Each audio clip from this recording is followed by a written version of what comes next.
ആദ്യം തന്നെ ഈ അൾത്താരയിൽ ഇവിടെ വന്ന് സാക്ഷ്യം പറയാൻ അനുവദിച്ച മാതാവിനും ഈശോയ്ക്കും 1000 നന്ദി പറയുന്നു. എൻ്റെ പേര് ജിജോ മോൾ, ഇതിന് മമ്മി റോസമ്മ, എൻ്റെ മോള് എഡ്രില്ല. ഞങ്ങൾ ഇവൾക്ക് ലഭിച്ച ഒരു രോഗസൗഖ്യത്തിന് വേണ്ടി സാക്ഷ്യം പറയാനാണ് ഇവിടെ വന്ന് നിൽക്കുന്നത്. ഞങ്ങൾ കോട്ടയം ജില്ലയിലെ ഉമ്മിക്കുപ്പ ഇടവകയിൽ നിന്ന് വരുന്നു. ഞങ്ങൾ വർക്ക് ചെയ്തുകൊണ്ടിരുന്നത് UK-യിലായിരുന്നു. 2023 ഡിസംബർ 7-ാം തീയതി ഇവക്കൊരു പനി വരികയും, സാധാരണ കുട്ടികൾക്ക് വരുന്ന പോലെ ഒരു പനി വന്നതാണ്. ഞങ്ങളത്ര കാര്യമായി എടുത്തില്ല. 2 ദിവസം 3 ദിവസമായപ്പോഴത്തേക്കും ഇവൾ ഭയങ്കരമായി വീക്കാകുകയും ഫുഡൊന്നും കഴിക്കാതെ വരികയും ഫുൾ ടൈം ഉറക്കവുമായി. അപ്പോൾ കൊണ്ട് ക്ലിനിക്കിൽ കാണിച്ചപ്പോൾ ആൻറ്റിബയോട്ടിക് കൊടുത്തു. UTI ആണെന്ന് പറഞ്ഞു. ആൻറ്റിബയോട്ടിക് കൊടുത്ത് പെട്ടെന്ന് തന്നെ അവളുടെ പനി പോയി. പക്ഷേ അവൾ ഫുഡൊന്നും പിന്നെയും കഴിക്കുന്നില്ല. ഫുൾ ടൈം ഉറക്കമായിരുന്നു. ഉറക്കത്തിൽ നിന്ന് എഴുന്നേൽപ്പിച്ചാൽ പോലും ഇരുന്നിടത്തിരുന്ന് ഉറങ്ങുമായിരുന്നു. അപ്പോൾ എനിക്ക് എന്തോ തോന്നി, ഞാനൊരു നേഴ്സാണ്, ഇതെത്തോ ശരിയല്ല എന്ന് തോന്നി. പെട്ടെന്ന് തന്നെ പിറ്റേ ദിവസം ഹോസ്പിറ്റലിൽ കൊണ്ടുപോയി. ഹോസ്പിറ്റലിൽ ചെന്ന് ഞങ്ങൾ രാവിലെ തൊട്ട് ഒരു ഉച്ച കഴിഞ്ഞ് വൈകുന്നേരം വരെ എമർജൻസി ഡിപ്പാർട്ട്മെൻറ്റിലിരുന്നു. അവർക്ക് പ്രത്യേകിച്ചൊന്നും കണ്ടുപിടിക്കാൻ പറ്റിയില്ല. ഡീഹൈഡ്രേറ്റഡ് ആണെന്ന് ഞങ്ങൾ പറയുന്നുണ്ട്. എന്നിട്ടും അവരൊന്നും പ്രത്യേകിച്ച് കുട്ടിക്ക് കുഴപ്പമൊന്നുമില്ല, മോൾക്ക് കുഴപ്പമൊന്നുമില്ല എന്ന് പറഞ്ഞു. എന്നാലും ഒബ്സർവേഷന് വേണ്ടിയിട്ട് ഇന്നൊരു ദിവസം ഇവിടെ കിടത്താമെന്ന് പറഞ്ഞു. ചെസ്റ്റ് എക്സ്റേ ചെയ്തു, ബ്ലഡ് ടെസ്റ്റ് ചെയ്തു, അതെല്ലാം നോർമലായിട്ടാണ് വന്നത്. രാത്രി 10 മണിയായപ്പം ഞാൻ വീട്ടിലേക്ക് പോന്നു. മൂത്ത മകൻ തന്നെ ഉള്ളായിരുന്നതാണ്, അവനെയും കൊണ്ട് വീട്ടിലേക്ക് പോന്നു. ഹസ്ബൻഡ് മാത്രമായിരുന്നു കൊച്ചിൻ്റെ കൂട്ടത്തിലുണ്ടായിരുന്നത്. 10 മണിയായപ്പോൾ എന്നെ ഹസ്ബൻഡ് വിളിച്ച് പറഞ്ഞു, മോൾക്ക് എന്തോ വയ്യാഴികയുണ്ട്, നീ പെട്ടെന്ന് വരണമെന്ന് പറഞ്ഞു. ഞാൻ പെട്ടെന്ന് തന്നെ അടുത്തുള്ള ഒരാളെ കൊച്ചിനെ ഏൽപ്പിച്ചിട്ട് ഇവിടെ അടുത്ത് ചെന്ന് കഴിഞ്ഞപ്പോൾ ഞാൻ കാണുന്നത് ഇവിടെ റെസ്പോൺസ് ചെയ്യുന്നില്ല, അൺറെസ്പോൺസീവായി. ഇവക്ക് സീഷർ വരുന്നു, ഒന്നിനോടും പ്രതികരിക്കുന്നില്ല. പെട്ടെന്ന് തന്നെ എന്താണ് അവിടെ നടക്കുന്നതെന്ന് ഞങ്ങൾക്കറിയില്ല. 1 മിനിറ്റ് കൊണ്ട് ഭൂമി കീഴ്മേൽ മറിഞ്ഞു. ഇവിടെ പെട്ടെന്ന് തന്നെ ഇൻറ്റുബേറ്റ് ചെയ്തു, വെൻറ്റിലേറ്ററിലേക്ക് മാറ്റി. ഇൻറ്റുബേറ്റ് ചെയ്യാനായിട്ട് ആ ഹോസ്പിറ്റലിൽ ഒരു പീഡിയാട്രിക് ICU അല്ലെങ്കിൽ പീഡിയാട്രിക് ഡോക്ടേഴ്സോ ഇല്ലാത്തതിനാലും മെഡിക്കൽ അഡൽട്ടിൻ്റെ ഡോക്ടർ വന്നാണ് ഇൻറ്റുബേറ്റ് ചെയ്തത്. ഇൻറ്റുബേറ്റ് ചെയ്ത് കഴിഞ്ഞപ്പം അവിടെ പീഡിയാട്രിക് ICU ഇല്ലാത്ത കാരണം വേറൊരു ഹോസ്പിറ്റലിലേക്ക് ട്രാൻസ്ഫർ ചെയ്യണമെന്ന് പറഞ്ഞു. ആ ഹോസ്പിറ്റലിലേക്ക് പോകണമെങ്കിൽ 1 അവർ ജേർണി ഉണ്ട് ഞങ്ങൾ താമസിക്കുന്നിടത്തുനിന്ന്. അവിടെ നിന്ന് ആംബുലൻസ് വന്ന് ഇവിടെ രാവിലെ ആ ഹോസ്പിറ്റലിലേക്ക് കൊണ്ടുപോയി. ആ ഹോസ്പിറ്റൽ എന്ന് പറയുന്നത് one of the best paediatric ICU ഉള്ള UK-യിലെ ഹോസ്പിറ്റലാണ്. അവിടെ ചെന്ന് പിറ്റേ ദിവസം തന്നെ ഇവരുടെ MRI സ്കാൻ അവർ ചെയ്തു. MRI സ്കാൻ ചെയ്തപ്പോൾ അതിൻ്റെ അകത്ത് കണ്ടത് അവളുടെ ബ്രെയിൻ ഫുള്ള് സ്വെല്ലിംഗ് ആണ്. ഒത്തിരി പ്രാവശ്യം അവൾക്ക് സീഷേഴ്സ് വന്നിട്ടുണ്ട്. അത് ഒരു പ്രാവശ്യം വന്നതല്ല, കുറേ ദിവസങ്ങളായിട്ട് വരുന്നത് പോണക്കുള്ള ഒരു സീഷറിൻ്റെ ഒരു ഇത് കൂട്ട്. ഒരുപാട് അവളുടെ ബ്രെയിനിൽ സൂചി കിട്ടാൻ സ്ഥലമില്ലാത്തതുപോലെ സ്ഥലത്ത് ബ്ലഡ് സർക്കുലേഷൻസ് ഇല്ലാതെ, ഓക്സിജൻ കിട്ടാതെ സെൽ ഡെത്തായ സ്ഥലങ്ങളുണ്ട്. അപ്പം ഇതെങ്ങനെ സംഭവിച്ചു എന്ന് ഡോക്ടേഴ്സിന് അറിയില്ല. അവർ ചോദിച്ചു, ഇതെങ്ങനെ സംഭവിച്ചു, നിങ്ങളിത് കാണുന്നില്ല, കൊച്ചിന് സീഷർ വന്നാൽ നിങ്ങൾ അറിഞ്ഞില്ലേ? ഞങ്ങൾ പറഞ്ഞു, ഞങ്ങളിത് കണ്ടിട്ടില്ല, ഞങ്ങളുടെ മുമ്പിൽ വെച്ച് ഇതുവരെ ഒരിക്കലും വന്നിട്ടില്ല.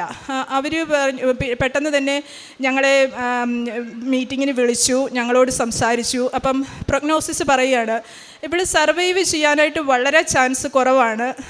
അഥവാ അവൾ രക്ഷപ്പെട്ടാൽ തന്നെ ഇവൾക്ക് എന്തെങ്കിലുമൊക്കെ ഡിസേബിലിറ്റി, ഒന്നെങ്കിൽ അവൾക്ക് സംസാരിക്കാൻ പറ്റില്ല, അല്ലെങ്കിൽ നടക്കാൻ പറ്റില്ല, അങ്ങനെ എന്തെങ്കിലുമൊക്കെ ഒരുപാട് ഡിസേബിലിറ്റീസ് ഉണ്ടാകും എന്ന് ഞങ്ങളോട് പറഞ്ഞു.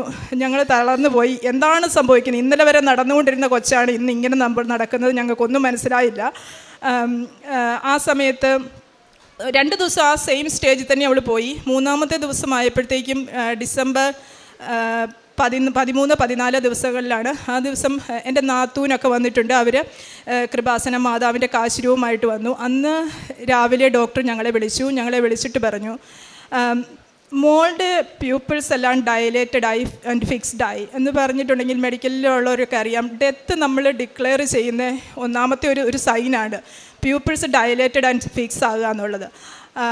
അതായിട്ടുണ്ട്. പിന്നെ ഇവിടെ കിഡ്നി ഒന്നും ഫങ്ഷൻ ചെയ്യുന്നില്ല, യൂറിൻ കണ്ടിന്യൂസ് ആയിട്ട് പോയിക്കൊണ്ടിരിക്കുകയാണ്. 200-300 ml 15 minutes 20 minutes ഇങ്ങനെ വന്നുകൊണ്ടിരിക്കുകയാണ്. അതുപോലെ തന്നെ അവർ പറഞ്ഞു ബ്രെയിൻ ഡെത്തായി, ഇനി നമുക്കൊന്നും ചെയ്യാനില്ല, ഐ ആം സോറി എന്ന് എന്നോട് ഡോക്ടർ പറഞ്ഞു. അപ്പം എന്താ ചെയ്യേണ്ടതെന്ന് ഞങ്ങൾക്കറിയില്ല. ഹാർട്ട് റേറ്റ് ഒക്കെ നോക്കുമ്പം എല്ലാം കുറഞ്ഞു വരുന്നു. ഞങ്ങൾക്ക് തന്നെ, ഞങ്ങൾ 2 പേരും നേഴ്സാണ്, ഞങ്ങൾക്ക് 2 പേർക്കും കണ്ടപ്പോഴേ മനസ്സിലായി. പക്ഷേ എൻ്റെ മനസ്സിത് അനുവദിച്ചില്ല. ഒന്നും കൊണ്ടും ഞാൻ ഇതിനൊന്നും സംഭവിക്കില്ല എന്ന് തന്നെ എൻ്റെ മനസ്സ് പറഞ്ഞു.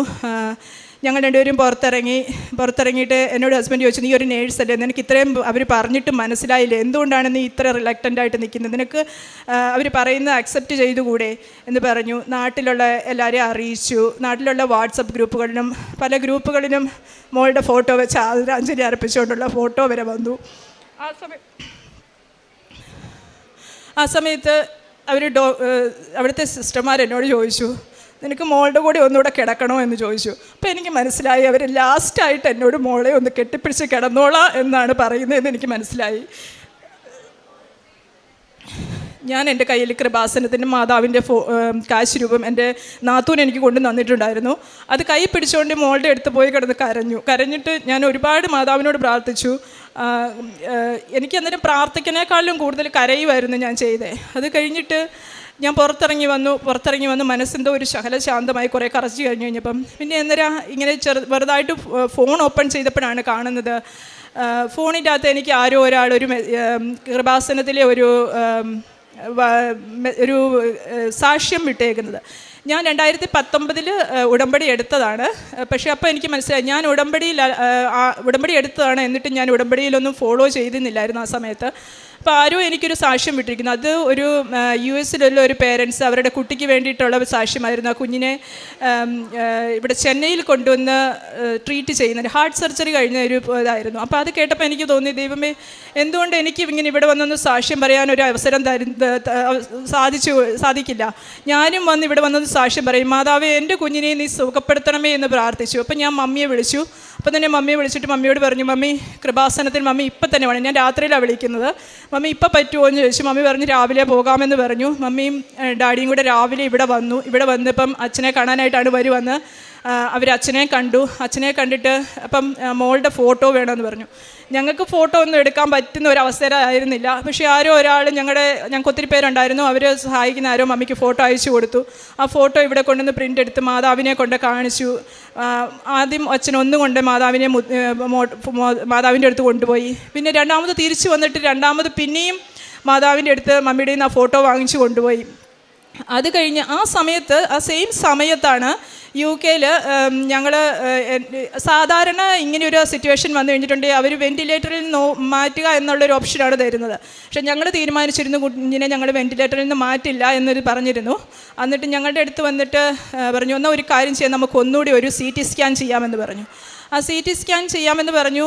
അവർ CT സ്കാൻ ചെയ്തിട്ട് എൻ്റെ റിസൾട്ട് വന്നപ്പം ആ ഡോക്ടർ എന്നോട് പറഞ്ഞു, ഞാൻ നിന്നോട് രാവിലെ പറഞ്ഞതിന് സോറി പറയുന്നു, അങ്ങനെയല്ല കാര്യങ്ങൾ, നമ്മളുടെ ഡയഗ്നോസിസ് തെറ്റിപ്പോയി, അവൾക്ക് ബ്രെയിനിൽ സ്വെല്ലിങ്സ് വളരെ കുറയുന്നുണ്ട്, അവളുടെ പീപ്പിൾസിന് വന്ന ഇത് കൂട്ട് ചിലപ്പോൾ അവൾ ഹൈ ഡോസസ് മെഡിസിനിലായിരുന്നു പോയിക്കൊണ്ടിരുന്നത്. ഒരുപാട് മെഡിസിൻ പോകുന്നുണ്ടായിരുന്നു. സീഷർ ഇങ്ങനെ കണ്ടിന്യൂസ് ആയിട്ട് വരുന്നത് കാരണം ഒരുപാട് മെഡിസിനുകൾ പോകുന്നുണ്ടായിരുന്നു. അപ്പം അതിൻ്റെ കാരണം കൊണ്ടായിരിക്കാം അത് വരുന്നേ എന്ന് പറഞ്ഞു. അപ്പം എനിക്ക് എന്താണ് പറയേണ്ടതെന്ന് അറിയത്തില്ല. അമ്മയ്ക്ക് 1000 നന്ദി അവിടെ എന്ന് പറഞ്ഞു. അത് കഴിഞ്ഞ് കുറച്ച് ദിവസം അവൾ അതേപടി പോയി. 24-ാം തീയതി ക്രിസ്മസിൻ്റെ അന്ന് 24-ാം തീയതി തലേ ദിവസം 24-ാം തീയതി അവൾ ആദ്യമായിട്ട് കണ്ണ് തുറന്നു. പക്ഷേ ചലിക്കുന്നൊന്നും ഇല്ലായിരുന്നു. 25-ാം തീയതിയായി അവൾ പതിയെ മൂവ്മെൻറ്റുകളൊക്കെയായി. അപ്പം ഒരു നേഴ്സ് ഓടി വന്ന് പറഞ്ഞു, കണ്ണ് തുറന്നു, അവൾ കരയുന്നുണ്ട് എന്ന് പറഞ്ഞു. ഞങ്ങൾ പെട്ടെന്ന് ചെന്ന് കഴിഞ്ഞപ്പോൾ അവിടെ മനസ്സിലായി അവൾ ഭയങ്കര കരച്ചിലാണ്. ഞങ്ങളോർത്ത് ഞങ്ങളെ കാണാതെ കരയുന്നതാണെന്നോർത്തു. അവളുടെ അടുത്ത് ചെന്നു, സമാധാനിപ്പിച്ചു. പക്ഷേ അവൾക്ക് മനസ്സിലാകുന്നില്ല ഒന്നും. ഞങ്ങൾ ഒത്തിരി പ്രാർത്ഥിച്ചു. ഞങ്ങൾ രണ്ടുപേരും ഈ നിമിഷങ്ങളിലെല്ലാം, ഞാനും എൻ്റെ ഹസ്ബൻഡും 5:30 എഴുന്നേൽക്കും, പ്രത്യക്ഷീകരണ പ്രാർത്ഥന ചൊല്ലും, അതുപോലെ തന്നെ ജപമാല ചൊല്ലും. എന്നിട്ട് എന്നും വൈകുന്നേരങ്ങളിലും രാവിലെയും ഇവരുടെ തലയിൽ ഞങ്ങൾ രണ്ടുപേരും കൂടെ കൈവച്ച് പ്രാർത്ഥിക്കും. മക്കൾക്ക് മാതാപിതാക്കന്മാരിൽ നിന്ന് കിട്ടേണ്ട ഏറ്റവും വലിയ അനുഗ്രഹമാണ് 2 മാതാപിതാക്കൾ ഒരുമിച്ച് നിന്ന് പ്രാർത്ഥിക്കുന്നതെന്ന് എൻ്റെ മമ്മി എന്നോട് പറഞ്ഞിട്ടുണ്ട്. അതുപോലൊക്കെ ഞങ്ങൾ രണ്ടുപേരും ഒരുമിച്ച് ഇവൾക്ക് വേണ്ടി പ്രാർത്ഥിച്ചുകൊണ്ടിരുന്നു. അങ്ങനെ 25-ാം തീയതിയായി. ഇപ്പം ഭയങ്കര കരച്ചിലായി. അപ്പം ഡോക്ടർ ഞങ്ങളോട് പറഞ്ഞു, കാര്യം ചെയ്യാം, ഇവിടെ കണ്ണൊക്കെ ഓപ്പൺ ചെയ്തല്ലോ, നമുക്ക് എന്നാൽ ഒന്ന് എക്സ്റ്റുബേറ്റ് ചെയ്യാം, വെൻറ്റിലേറ്ററിൽ നിന്ന് മാറ്റി നോക്കാം, ചിലപ്പോൾ അപ്പം തന്നെ ഇൻറ്റുബേറ്റ് ചെയ്യേണ്ടി വരും, എല്ലാം റെഡി ആയിട്ട് ഇരുന്നോളാൻ പറഞ്ഞു. അപ്പം ഈ പറഞ്ഞുകൊണ്ടിരുന്ന സമയത്ത് തന്നെ ഇവൾ ഭയങ്കരമായിട്ട് വയലൻ്റായി. ഇവൾ ട്യൂബേ കയറി പിടിച്ച് വലിച്ചു.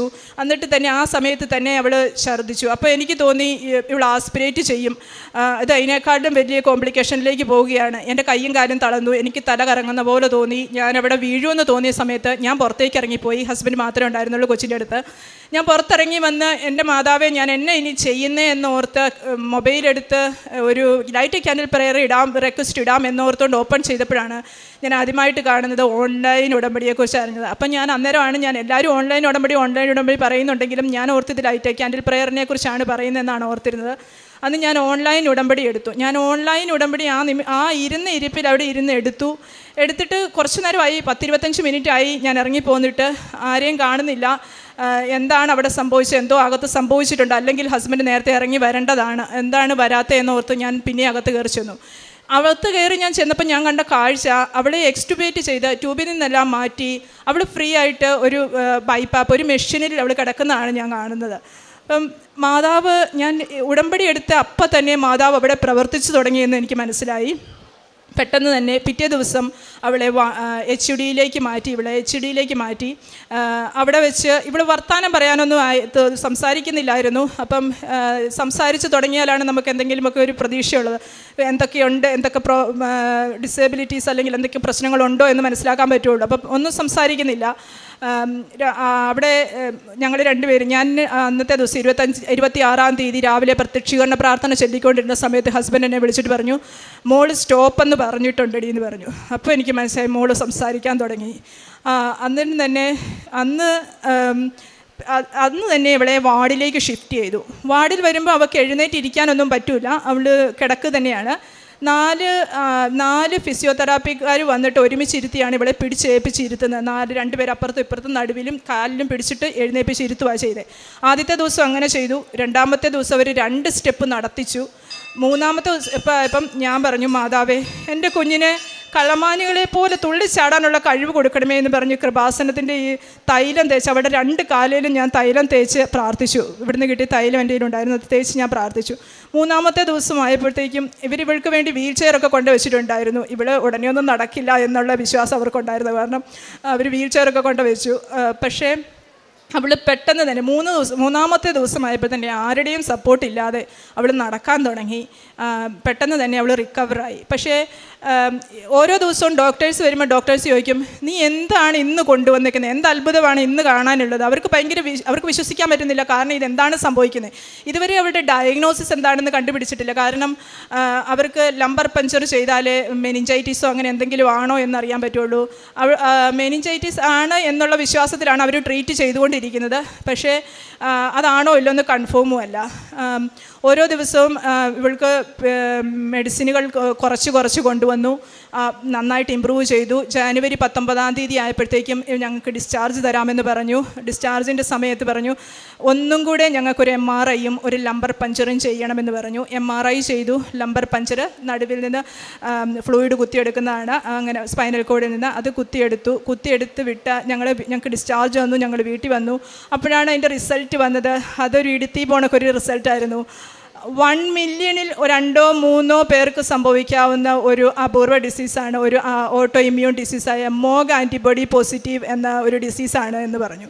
മോൾക്കതാണ് എന്ന് പറഞ്ഞു. ആ ഡിസീസ് അതിനൊരു ട്രീറ്റ്മെൻറ്റേ ഉള്ളൂ, സ്റ്റിറോയിഡ്. അത് അവൾക്ക് ഓൾറെഡി സ്റ്റാർട്ട് ചെയ്തു. അതുപോലെ തന്നെ അവളുടെ ഈ അസുഖം 1 വർഷത്തിനുള്ളിൽ തന്നെ പിന്നെ റിപ്പീറ്റ് ആകാമെന്നും അവർ പറഞ്ഞു. അതുകൊണ്ട് വളരെ കെയർഫുൾ ആയിരിക്കണമെന്ന് പറഞ്ഞു. ഇപ്പം 1 വർഷം കഴിഞ്ഞു, ഒരു കുഴപ്പവുമില്ല. മാതാവിനോട് എന്നും രാവിലെയും വൈകിട്ടും തൈലം തേച്ച് ഇവിടെ പ്രാർത്ഥിക്കും. അതുപോലെ തന്നെ എന്നും ഉപ്പ് കൊടുക്കും.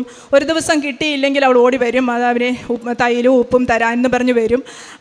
അതുപോലെ തന്നെ പിന്നെ ഇവളതിന് ഹോസ്പിറ്റലായിരുന്ന സമയത്ത് ഇവൾ പറയുന്നതായിരുന്നു, മിറക്കിൾ മെഡിസിൻ എന്നായിരുന്നു അവൾ പറഞ്ഞുകൊണ്ടിരിക്കുന്നത്. അല്ലെങ്കിൽ മാജിക് മെഡിസിൻ എനിക്കത് താന്നാണ് പറഞ്ഞുകൊണ്ടിരുന്നത് തൈലത്തിന് വേണ്ടിയിട്ട്.